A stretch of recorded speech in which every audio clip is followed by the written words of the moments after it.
think I'm losing my mind. Trying to stay inside the line. What's up guys, it's your girl, it's Bintou. I am back avec une nouvelle vidéo. Et aujourd'hui on se retrouve avec une vidéo actu. Point numéro 1, on va parler d'un truc bizarre qui se passe actuellement à Hollywood. Les gens ont été piqués par une mouche bizarre et puis ils ont commencé tout à coup à se tatouer sur le visage.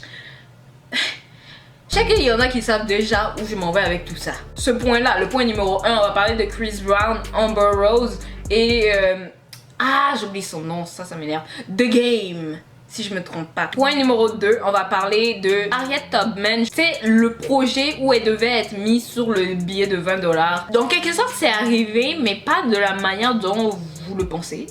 Et qu'elle n'est pas techniquement sur le billet, mais ils nous ont donné quelque chose qui a un rapport avec elle. Et ça a ouvert beaucoup de conversations parce que what the F is this? On a demandé une chose, on a demandé A, pourquoi vous nous donnez B et puis vous pensez qu'on va sourire et serrer votre main. You know, what is that? On va parler de Harriet Tubman par rapport à ce projet là. Et ouais, vous allez voir pourquoi j'agis de cette manière, parce que c'est très décevant même. Le point numéro 3, on va parler de Jussie Smollett, le gars de Empire, ok? On va parler de lui par rapport à des nouvelles accusations qu'il y a contre lui. Ceux qui ne savent pas, il a été accusé d'avoir créé un faux crime pour attirer l'attention, on va parler de ça.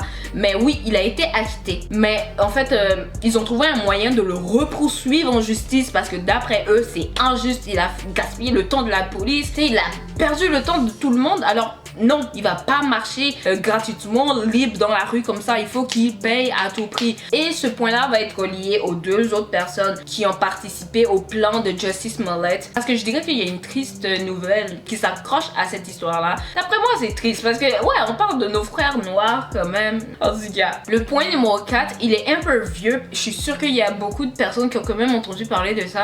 Mais en tout cas, le point numéro 4, c'est par rapport à Megan Thee Stallion et G-Eazy. On va parler de Megan, mais par rapport à son comportement. C'est pas vraiment par rapport à ouais, est-ce qu'elle est en couple avec lui, ouais, ou oh my god, vous avez vu cette vidéo. Non, on va plus parler de son comportement. Pas pour la descendre, non, c'est une femme noire, elle est en train de faire des trucs extrêmement géniaux, mais en même temps, je vais laisser ma soeur noire se montrer n'importe comment. Et le dernier point de la vidéo, on va parler de Michael Jackson. Pas vraiment de lui, mais plus de ses enfants, ouais. Parce que dernièrement, c'était l'anniversaire de Prince Jackson, son fils le plus vieux, et en fait la fille de Michael. Paris a écrit un paragraphe pour dire joyeux anniversaire à son frère, et les blogs ils ont pris ça et puis ils ont posté parce que waouh, tu sais, les enfants de Michael Jackson ils parlent pas beaucoup quoi, ils se montrent pas beaucoup, etc.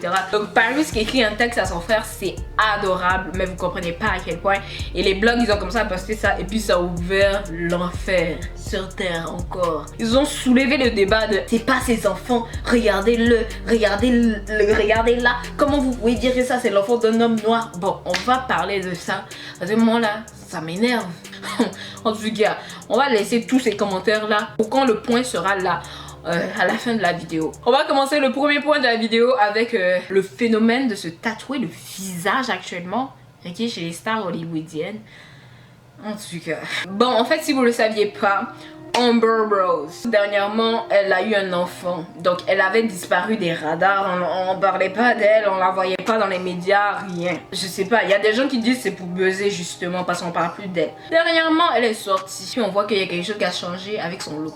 Elle est ressortie de sa tanière avec tatou sur son front. Et puis, c'est juste le nom de ses deux enfants. J'arrive pas à lire parce que vous-même, vous savez, quand tu prends une photo, genre ça va sortir à l'envers. Mais je pense que c'était Dash et Clash. Non, c'est insultant. Si c'est pas le nom de ses enfants, c'est insultant. Donc, je sais pas, peut-être pour vous, c'est une belle preuve d'amour. Oui, peut-être, mais... Aïe, est-ce que c'est obligé? Oui, c'est son corps, elle peut faire ce qu'elle veut, mais il faut que vous compreniez aussi que, d'une certaine manière, elle vient de perdre des milliers de dollars en se tatouant ça là sur le front. Parce que c'est pas n'importe qui va t'envoyer sur son plateau télé et puis il y a ça là sur ton front. Il y a pas n'importe qui va t'appeler au téléphone pour venir dire viens sur le cover magazine de mon truc et puis tu as ça là sur ton front. C'est pas n'importe qui. Ça se peut qu'avec le temps, quand ça va être moins choquant, ils vont l'appeler. Mais sinon à l'heure là, qui va l'appeler même pour la mettre sur magazine? Oui, c'est sûr, on peut cacher ça avec du maquillage. Mais si tu caches avec du maquillage et puis tu ressors là, tu penses que internet va pas te démonter? Ils vont te démonter en mode ouais, voilà, elle a pas assumé, oui, on t'a dit, c'était un geste stupide, etc., etc. Frère, moi je sais pas pourquoi elle a fait ça. Elle est toujours jolie, mais je trouve que ça a gâché sa peau, man. La deuxième personne après, c'était Chris Brown. Dans la même semaine, il s'est tatoué chaussures sur son visage. Après, c'est Chris Brown. Je sais pas, est-ce que ça vous choque? Moi ça me choque pas en tout cas. Je sais pas si ça représente quelque chose pour lui. Peut-être c'est pour représenter son fils, son nouveau bébé qu'il a eu. Bon, le tatou de ce game, des gens qui se moquent de ça et tout ça, mais moi je trouve que son tatou il est plus honorable qu'autre chose parce qu'en fait c'est un hommage à Kobe Bryant et je trouve que c'est absolument adorable. Donc moi je peux pas genre non, I'm not going to talk shit about that. Et je vais pas parler mal de ça. En tout cas, on passe au prochain point. Ok, le deuxième point maintenant c'est Harriet Tubman. Oh my god. Girl, this is a mess. Ok, pour ceux qui ne savent pas, Harriet Tubman, comme j'ai dit, c'était une grande activiste. C'était juste pour les noirs, pour l'excellence des noirs. Elle était pour la libération des noirs durant l'esclavage. Juste elle était pro-black. Juste cette année, Harriet Tubman, elle était supposée d'être sur les billets de 20$. Girl, je sais pas qu'est-ce qui s'est passé. Tout ce que je peux vous dire, c'est que cette idée a été mise en avant par la team de Barack Obama. Donc, j'ai pas besoin de vous montrer l'évidence du truc. Mais en tout cas, Barack est parti et Trump est venu. Et boum, bizarrement, quoi, quel billet? On était supposé de changer quoi, hein? Bon, vous comprenez qu'ils se sont foutus de nous, mais incroyablement. Il y a des gens qui n'ont pas lâché l'affaire parce que c'était quelque chose de monumental d'une certaine manière. Les gens ils étaient super contents, ils étaient super fiers. On va avoir une noire sur les billets de 20$ américains. Do you know how big this is? Est-ce que tu réalises à quel point c'est incroyable? Puisqu'il y a des gens qui lâchaient pas l'affaire, puisqu'il y a des gens qui étaient pas contents qu'on n'avait pas eu nos billets de 20$ et tout ça, ils ont décidé de faire quelque chose de cool pour nous. Ces gens-là ont vraiment fait une carte Visa, ok? Visa, Interact, bref, ils ont fait une carte de banque. Et puis dessus là, ils ont mis Harriet Tubman. Mais ils ont pas mis Harriet Tubman de n'importe quelle manière. Harriet Tubman est sur la carte là, et puis la madame est en train de faire le Wakanda signe. Aïe! Jésus! En tout cas, elle est en train de faire ça à Wakanda Forever sur la carte. Non, ces gens-là, ils pensent qu'on est mal bêtes. Là, je ris, mais j'étais tellement fâchée. Parce que ça, c'est une claque. Ça, c'est un regard de malade sur notre visage en mode nez. Et puis, qui était là. Oh! Aïe! On a dit simplement imprimer la madame sur les billets de 20$. Vous venez nous sortir une carte comme ça. La meuf là même, elle est même pas noire, elle est grise sur la carte. Ah! J'essaie même pas de vous faire rire, je suis fâchée. This is not okay, je suis dévastée par cette carte. Je veux que cette carte elle soit brûlée. Yikes! Oh my god, I'm out. I don't know what is happening. Yo, si tu payes cette carte, je suis sûre que tes ancêtres même là, ils vont venir te frapper dans ton sommeil. Wakanda, c'est dans un film. Tu penses que la meuf, elle était là en train de libérer les esclaves puis elle disait Wakanda Forever? Comme what the fuck? C'est qui les gens qui sont en charge de ce genre de truc là? Comment ça, ils voient le concept? Il n'y a pas une cloche dans leur tête qui sonne en mode non.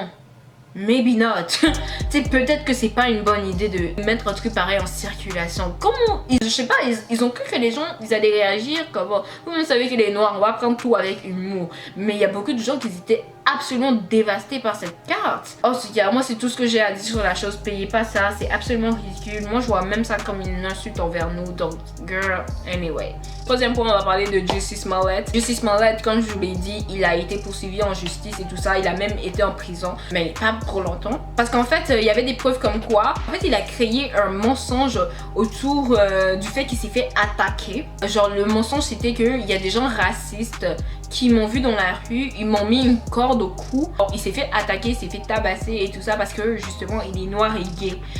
Donc, tu comprends que ça, c'est quand même des accusations énorme parce que déjà ça nous dit que ouais le racisme on revient en arrière et c'est grave. La nouvelle ça l'a propulsé dans les nouvelles, tout le monde parlait de lui. Il y a des gens qui ont dit il a menti, il a créé ce crime là pour que on le paye plus dans l'industrie. Mais en tout cas, il y a des preuves qui sont sorties. Les deux personnes qui l'ont tabassé ont été retrouvées. C'est littéralement deux noirs. Donc quand tu dis ouais on t'a tapé et puis c'est un crime anti-noirs et on retrouve les personnes qui t'ont tabassé, c'est des noirs. What is going on? What? Like... En tout cas, juste le gars, il allait aller en prison. Tu sais, il était encore en cours et d'un seul coup, toutes les accusations ont été annulées. Ok, d'un seul coup. Je pense que c'était le numéro 1 en tendance mondiale. C'est plus la communauté, je m'excuse, c'est même pas pour insulter. C'est vraiment plus la communauté blanche qui était en colère. Et d'une certaine manière, c'est compréhensible. Tu sais, les gens qui l'ont arrêté, le chef de police, etc., qui était sur cette affaire-là, il était absolument pas content. Genre, il y a des gens qui ont dit, ouais, le jury a été payé et tout ça, mais il n'y a aucune preuve. Et une telle affaire ne peut pas passer inaperçue, tu sais, en 2020, en 2019, c'est impossible. On sait pas pourquoi les accusations ont été abandonnées, mais le chef de police, il a dit en direct que c'est pas fini. Parce que Jesse va payer ce qu'il a fait. Moi, je sais pas c'est quelle manière de s'acharner aussi sur une personne là, c'est quoi? Non mais le chef de police était fâché parce qu'il a dit c'est gaspillage de ressources, gaspillage de temps. Donc ils étaient en train de gaspiller des ressources, en train de chercher ces deux responsables là. Donc il y a des enfants qui sont portés disparus pendant qu'il y a des meurtres et tout ça. Donc tu comprends, ouais, c'est quand même un gros problème. Donc d'une certaine manière je comprends. Le chef de police a dit que l'histoire est pas finie, mais bon, nous on est passé à autre chose. Et dernièrement, cette semaine, boum, Jussie Smollett a été réaccusé. Je pense que c'est 16 chefs d'accusation. Non, 16 ou 6. Je suis désolée, mais pour moi 16 et 6 c'est assez ressemblant. Donc ouais, c'est reparti pour un tour. On sait pas comment ça va se terminer, mais moi je pourrais jamais souhaiter de la prison sur quelqu'un. Si personne n'a été tué, personne n'a été blessé, comme non, je vais pas te souhaiter de la prison. Le faire payer d'une certaine manière, mais le foutre en prison pour ça, genre waouh. Pendant qu'il y a des violeurs, des tueurs qui se baladent dans la rue. Pendant qu'il y a vraiment des mères qui tuent leurs enfants puis elles se promènent comme ça parce que quoi, privilège. Et ces gens-là se baladent dans la rue, ces gens-là tu les croises tous les jours mais tu sais même pas. Ils ont été acquittés en cours et tout ça alors qu'ils ont vraiment commis un crime. Et quelqu'un a fait un truc bête, une décision irréfléchie, lui il va aller en prison. C'est l'une des personnes qui a été comme le plus humiliée publiquement. Je pense qu'il a retenu sa leçon. Après ça, tu peux pas oser refaire une erreur pareille une deuxième fois. Il y a des policiers qui ont tiré sur des noirs, ils sont au travail, ils ont rien perdu. Et vous allez envoyer ce gars-là en prison juste parce qu'il a créé un faux crime.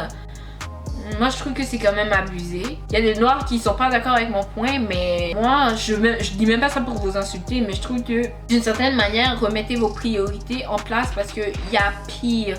Et il y a plus important qui se passe actuellement. Je pense que Jussie Smollett, c'est vraiment comme pas une personne qu'on doit craindre actuellement. Et on va passer au deuxième point par rapport à cette affaire-là. Et c'est justement les deux noirs. Leur nom a juste été mêlé à cette histoire-là. Parce qu'à ce qui paraît, Jussie Smollett les a payés pour orchestrer tout ça, pour le frapper et créer toute cette histoire-là. Ben en fait, on a retrouvé un paiement qui venait de Jussie Smollett. Ce paiement-là a été fait pour ces deux personnes-là. Mais en tout cas, en plus, c'est deux Nigériens. Donc, you know, c'est pour ça que je disais au début de la vidéo que d'une certaine manière, je me sens mal.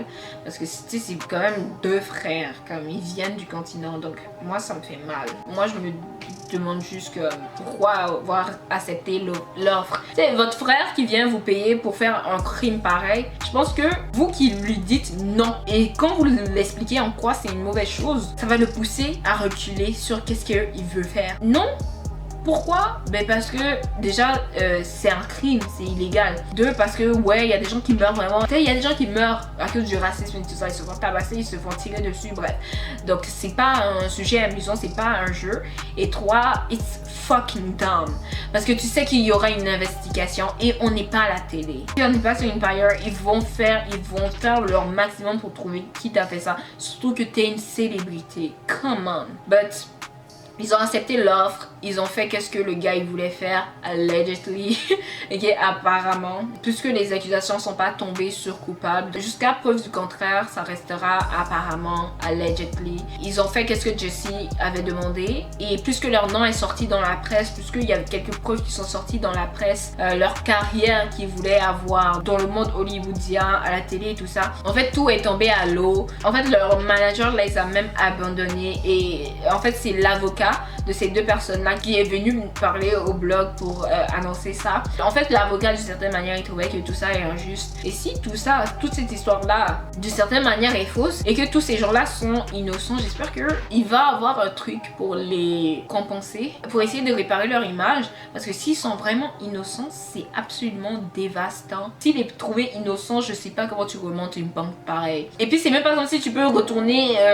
te trouver un travail normal et tout ça. Ton visage est imprégné dans la presse, ton nom est imprégné dans la presse, ton nom sera à jamais collé à cette histoire-là. Ça, c'est des trucs qui doivent te rentrer dans la tête avant de faire un crime pareil. Tu dois penser à toutes ces répercussions-là. Si mon plan foire, qu'est-ce qui va se passer? Avant d'accepter ce genre d'offre, tu dois penser à et si. Tu dois te poser ces questions-là si tu veux pas gâter ta vie, quoi. Ok, maintenant le quatrième point, on va parler de Megan Thee Stallion et la polémique qu'elle a créée en se montrant avec G-Eazy. Si elle était juste en train de se promener avec lui et tout ça là, on n'aurait pas parlé, ok? Parce que oui, on a d'autres choses à faire. Et juste comme on a vu Megan avec Jay-Z qui était en train de lui donner des bisous et tout ça, mais c'est pas tout. Il y a une vidéo en particulier que je voulais vous montrer en live sur Instagram, mais j'arrivais pas à la trouver. Juste, c'était une vidéo de Jay-Z qui était sur scène. Il était en train de chanter, il était en train de faire ses bails. Et il y avait Megan sur scène, puis genre, ben le gars il était juste en train de la toucher, de... Ah, ça me dérange. Mais juste, il était en train de faire the most. Et puis elle aussi, elle le laissait faire the most. Tu sais, après que tout ça là est sorti, bon, ça fait parler beaucoup de gens. Et le lendemain de cette polémique-là, elle est venue et elle a dit, on n'est pas ensemble, ok, calmez-vous. Il y a des gens qui étaient comme, ok, mais pourquoi le garçon là, il était accroché à ta joue en train de t'embrasser? Et puis elle a dit, ah, mais c'est juste parce qu'il aime Fenty Beauty, parce qu'elle avait du Fenty Beauty sur le visage. Donc, il y a quelques jours, Megan, elle est revenue en live. Elle discutait de quelque chose en particulier. Dans ce live-là, elle a parlé du fait que les gens sont trop dans ses affaires. Les gens se mêlent trop de ses trucs, de qu'est-ce qu'elle fait. Mais en même temps, moi, qu'est-ce que j'ai à dire, c'est... Ok, tu sais que t'es une célébrité et tu sais que le rappeur aussi, c'est une célébrité. Tu peux pas poster des trucs pareils. Tu peux pas te laisser faire pareil. Quand je dis te laisser faire, c'est... Ouais, mais elle a quand même laissé le gars toucher ses fesses, etc., coller à elle et tout ça, c'est pas n'importe quoi. Je te laisse te faire voir comme ça publiquement. Tu peux pas nous demander en fait de ne pas parler de toi parce que tu montres une image assez comme spécifique de toi publiquement. Si moi je sors pas avec un gars, désolé mais il va pas lâcher ma joue de cette manière. Mais c'est juste que ça lui donne une mauvaise image. C'est ça qu'il y a beaucoup de gens qui essayent de lui faire comprendre. Ça te donne une mauvaise image dans la presse. Si on te parle pas comme ça, c'est qu'on n'est pas ton peuple et puis on te veut pas du bien. Il faut fuir même. Oh non, girl. Moi je passe au point précédent. J'ai dit... Point suivant, j'allais dire point précédent. Juste on passe au point suivant parce que si je continue à parler, vous allez pas m'aimer sur cette chaîne. Parce que non, je peux pas laisser ma girl faire des trucs comme ça. Oui, elle vit sa vie, mais des fois c'est mieux de éteindre le téléphone et puis vivre ta vie comme ça. Et puis hors des caméras quoi, hors du regard du public. Et le dernier point de la vidéo, ok, maintenant on va parler de Michael Jackson et ses enfants. Comme je vous l'ai dit dans l'intro, juste c'était l'anniversaire de Prince Jackson. Et pour célébrer ça, sa soeur elle a écrit un paragraphe sur Instagram. Comme je vous l'ai dit, les enfants de Michael Jackson, c'est pas les enfants, je vous dirais, de célébrités qui se montrent le plus. Ils sont très privés, ça fait parler. Les gens ils trouvaient ça super mignon, mais en même temps ça a ouvert une grosse conversation qui est là depuis des années. Et c'est, ouais, c'est pas les enfants de Michael Jackson. Regardez leur peau. La meuf elle a des yeux bleus. Regarde Michael Jackson, mais en même temps... Frère, la maman des enfants, elle est blonde aux yeux bleus. Vous attendez à quoi? La meuf, elle a tellement presque pas de mélanine dans son corps qu'elle a les yeux bleus et les cheveux blancs. Les gens, ils voient leurs cheveux, ils disent oui, mais pourquoi ils ont pas leurs cheveux, les cheveux frisés de métis là? Je sais que c'est pas tous les métis qui ont des cheveux comme ça, mais juste les cheveux qu'on voit le plus quand on parle de personnes métissées. Ils ont dit oui, mais leurs cheveux sont pas comme ça. Pourquoi leur peau n'est pas caramel? Ces enfants là, c'est des blancs. Après, c'est vraiment triste parce que on n'est pas dans leur famille, on n'a pas les preuves d'ADN, tu sais, c'est pas notre famille, donc pourquoi rentrer à ce point-là dans les affaires personnelles des gens? Et j'ai même si la plupart de vous, vous le saviez, mais Prince Jackson, le plus grand, il fait du vitiligo, comme son papa. C'est fou hein, mais il vous parle pas de ça. Et à la dernière heure, moi je savais pas que être métisse c'est avoir la peau caramel et les cheveux frisés. Moi je savais pas ça. être métisse, c'est pas une couleur de peau. Ce n'est pas avoir les cheveux frisés, c'est au niveau de ton ADN. En 2020, on ne devrait plus avoir ce type de conversation-là. Déjà parce que c'est hyper déplacé. Leur papa même n'est même pas là. Leur papa est décédé. Donc c'est hyper déplacé. C'est méchant, c'est sale de faire ce genre de choses-là. Et deux, comme être métisse, justement, c'est pas un seul look. Et les gens qui sont métis et qui sont plus noirs que moi, il y a des gens qui sont métis et ils ont l'air blancs. Être métisse, c'est pas juste un seul look, le look que vous voyez partout là. Non, être métisse, c'est pas ça. Tu sais, quand tes parents sont dans un couple interracial, tu peux sortir de 1000 façons différentes. Et le pire, c'est que, dites-vous que le père de Michael Jackson, à ce qui paraît, il a des ancêtres comme amérindiens. Je trouve que amérindien maintenant c'est considéré comme un mot péjoratif, mais juste mon but c'est pas d'offenser les gens. Natif américain, oui, parce que ouais, l'Amérique n'appartient pas aux blancs. Non. Et il y avait d'autres gens avant les blancs ici. Okay, je dis ici parce que j'habite au Canada et c'est la même chose. Mais dites-vous que oui, il y a des rumeurs, il y a des spéculations comme quoi Joe Jackson est métis. Ouais, quoi, déjà il a même pas les yeux bruns, il a les yeux bleu-vert, un peu comme Rihanna justement. Donc Michael aussi, déjà Michael il est pas 100% noir et qu'il est déjà dans son ADN, il a des gènes d'une autre race et il s'accouple avec une femme blanche. C'est sûr que les enfants, ça se peut qu'ils sortent totalement blancs. Genre je sais pas, moi je suis pas médecin, genre bon, je sais juste pas, mais ça se peut, c'est pas impossible. Surtout que en biologie, c'est expliqué que on prend beaucoup de nos gènes de nos mères. Si la mère elle est blanche de base, c'est pas choquant que, pour moi en tout cas, c'est pas choquant que les enfants ils sortent de cette manière-là. Surtout si on ajoute le fait que Michael aussi, ça se peut qu'il est pas 100% noir. Quand je dis il est pas 100% noir, ben je parle vraiment au niveau de son ADN. Ça se peut qu'il a d'autres gènes aussi à l'intérieur de lui. Quand on regarde l'arbre généalogique de son papa. Dites-moi qu'est-ce que vous en pensez en commentaire, ok, sur tous les points de la vidéo. Sur un ou deux, je sais pas. Si ce qui vous plaît. That's it pour aujourd'hui. J'espère que vous avez aimé cette vidéo. Si vous avez aimé, mettez un pouce. On va se revoir next time. Allez, comme toujours, gros bisous, puis bye!